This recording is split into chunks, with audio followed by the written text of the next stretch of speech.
안녕하세요. 예수비전 성결교회 안희한 목사입니다. 현재 문재인 정부가 교회를 참 많이 압박을 하고 있죠. 마치 교회가 코로나의 온상이라도 되는 양 그렇게 몰아가요. 희생양이 필요한 거죠.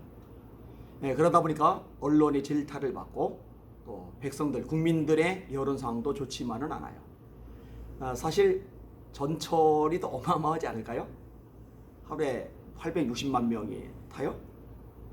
하여튼 뭐 상상을 초월할 만큼 많은 사람들이 밀집해서 하루 종일 이동을 하는데 전철발 코로나 확진자는 단 한 명도 생기지 않는 이 엄청난 기적, 이 놀라운 사실, 애초에 말이 안 되는 전개가 지금 벌어지고 있는 겁니다. 거기다가네요, 확진자가 나오지 않았음에도 불구하고 폐쇄당한 교회들이죠. 말도 안 되는 일이 발생하는 거예요.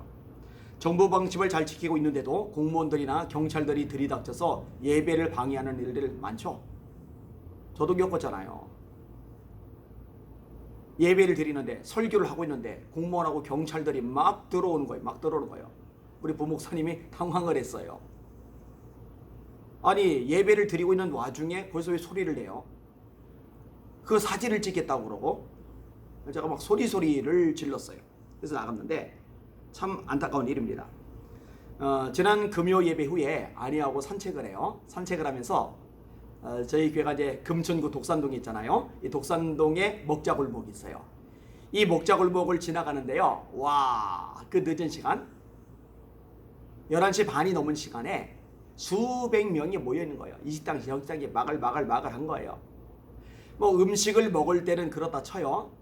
근데 음식을 먹지 않을 때도요, 마스크 안 쓰고 이야기를 나눕니다. 또 길 여기저기 막 우르르르 모여 있는데 마스크 안 쓰고 담배 피면서 어울리고 있어요. 그리고 밥 먹을 때 거리두기 합니까? 따닥 붙어서 밥을 먹고 고기를 구워 먹어요. 교회는 마스크 쓰죠. 교회는 거리두기 하죠. 그런데 왜 교회는 경찰이 막 들이닥치는데 그 먹자 골목에는 경찰들이 들이닥치진 않을까요? 교회는 신고 들어왔다고 그러는데 왜 그 먹자 골목에는 신고가 안 들어오는 걸까요? 공정해야죠. 이번에 청년의 날 때 문 대통령께서 공정이라는 말을 37번이나 쓰셨다는데 공정하지 않잖아요. 추미애 법무부 장관의 자녀들하고 일반 사람들이 자녀들하고 공정하지 않잖아요. 조국 법무부 장관의 자녀들하고 일반 국민들이 자녀들하고 공정하지 않잖아요. 그리고 공정을 37번이나 얘기하니까요, 비웃고 조롱하는 댓글들이 어마어마하게 달리더라고요. 교회를 대하는 방식도 절대로 공정하지를 않아요. 문제가 심각합니다. 여러분, 군부 독재 때도요, 데모하다가 도망을 가요. 경찰들이 추격을 해요. 근데 도망자가 교회 속으로 쏙 들어가면은요, 경찰들이 감히 교회 안에 못 들어갔어요. 근데 지금요, 감히 교회 안에 들이닥쳐요. 그것도 예배 도중에, 설교 도중에도 들이닥쳐요. 군부 독재 때보다 좀 더 심한 거예요. 그런데도 단합 아니라고 말하는 목회자들은 눈을 떠야 돼요. 뭔가가 잘못된 거예요. 교인들이 불쌍해요. 그리고 일반 국민들도 좀 객관적인 눈으로 이런 것들을 보고 판단할 필요가 있어요. 언론이 말하는 대로만, 정치권이 말하는 대로만 다 받아들이면은요, 그 진짜 얼마나 비참하고 불쌍한 상태인 거예요. 조종하는 대로 움직이는 거잖아요. 참 가슴 아픕니다. 자, 이렇게 이래저래 피해보는 교회들이 많이 발생을 하는데 이 와중에 제가 막 속이 상하는 거예요. 이런 교회들을 도와줄 법조인들이 있으면 좋을 텐데, 솔직히 말해서 목사님들이 세상 물정 잘 모르거든요. 법적인 체계 같은 거 잘 모르거든요. 맞서 싸우려고 해도 어떻게 해야 될지 전혀 감이 안 오거든요.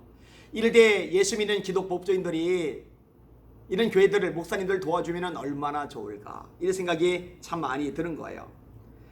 제가 안티기독교인들하고 소송을 벌일 때 6번 정도 이제 재판이 벌어졌는데 고영일 변호사님이 도와줬어요. 제가 이제 차별금지법 막나라고 애를 많이 쓰고 있어요. 이런 식으로 역할을 해줄 변호사님이 있으면 참 좋을 텐데 이런 생각을 해요. 그런데 심동석 변호사님이 전화를 주셨어요. 얼마나 제가 기뻤는지 몰라요. 얼마나 제가 반가워했는지 몰라요. 교회를 위해 탄압으로 어려움 당하는 교회를 위해서 대신 싸워주겠다는 거예요. 어려운 교회들이 뭐 주머니 형편이 있겠어요? 재정 상태가 넉넉하겠어요? 그런 거 걱정하지 말고 연락 주면은 자신이 도와주겠다고 그러니까 그렇게 좀 알려달라고 유튜브 채널을 통해서 저한테 이야기를 해주셨어요. 그러면 심동석 변호사님이 뭐 할 일이 없는 별 볼 일 없는 변호사님이냐? 절대로 아닙니다. 이분이 고대 법대 나왔고요. 대학 졸업하면서 동시에 사법고시 합격을 했어요. 28이라는 젊은 나이에 검사가 되었습니다. 그리고 나름대로 승진도 잘했고요. 그리고 졸업한 다음에는 변호사가 됐죠. 그리고 7년 동안 민간교도소, 우리나라 최초의 민간교도소인 소망교도소 2대 소장으로 부임해서 역할을 정말 잘해 주셨어요. 그거 마치고 지금 다시 변호사로서 열심히 일을 하고 왔어요. 그러니까 최고의 실력, 최고의 스펙, 최고의 역량, 최고의 인맥을 가진 변호사님이다. 이렇게 생각하시면 돼요. 이런 분이 나서주게 돼요.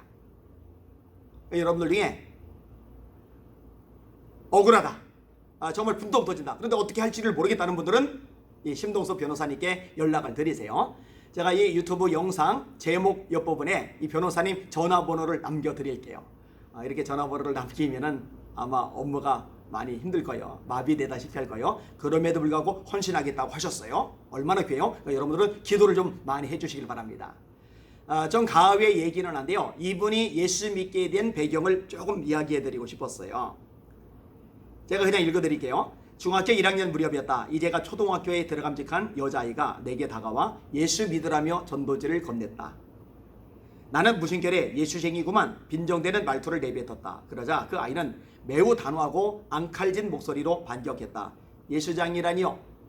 예수 믿는 것이 어때서요? 뭣도 모르면서. 초등학교 갓 들어간 여학생이 지금 중학생짜리 심동석 군에게 이렇게 얘기한 거예요. 그 아이의 화가 난 목소리가 나의 뇌리에 울려 퍼졌다. 어떻게 조그마한 아이가 확신에 차서 대들 수 있을까? 마치 망치로 뒤통수를 얻어맞는 기분이었다. 나 역시 중학생이란 어린아이였지만 무언가 알 수 없는 두려움이 몰려왔다. 나는 옷매무새를 고치고 그 아이에게 미안하다고 사과했다. 사실 내가 기독교를 접한 것은 그때가 처음은 아니다. 초등학교 시절부터 교회당 종소리를 들으면 그렇게 마음이 평온할 수가 없었다. 그래서 친구를 따라 주일학교에 따라간 일이 몇 번 있었다. 그 당시 주일학교에서는 3번을 출석해야 정식으로 등록이 되었다. 그런데 나는 매번 2번째 출석하고 집에 돌아설 때 어김없이 아버지의 호된 꾸지람을 듣고 포기해야 했다. 아버지의 논리는 단순했다. 예수 믿는 사람은 게으르고 주일이라고 일도 하지 않으며 공부도 하지 않는다는 것이다. 열심히 일해도 먹고 살기 힘든 세상에 그렇게 게을러서 어떻게 살아가겠냐는 것이었다. 그런데 그날 어린 여자아이의 전도를 받은 후부터는 기독교에 대한 생각이 달라졌다. 어린 여자아이의 전도를 받은 후부터는 기독교에 대한 생각이 달라졌다. 그리고 결국 예수님을 영접을 하게 돼요. 좀 어린아이가 당차다. 참 귀한 역할을 했다. 그래서 이렇게 훌륭한 변호사님이 탄생했구나, 이 생각이 들었어요. 사랑하는 여러분들, 기도 많이 해주세요. 하나님, 한국교회를 지켜주세요. 보호해주세요. 이럴 때 하나님 붙잡고 승리하게 하여 주시옵소서. 그리고 이렇게 앞서 주신 심동석 변호사님 위해서 기도해 주시고, 특별히 고난당하는 교회들 있잖아요. 지금 폐쇄당해서 가슴 아래는 성도들 있잖아요. 한국교회 중에 일부 교회가 폐쇄를 당하면 가슴 아파야 되잖아요. 그죠? 제가 폐쇄당한 사랑제일교회 성도님들도 몇 번 만났는데 우세요. 얼마나 가슴 아프면 울겠어요.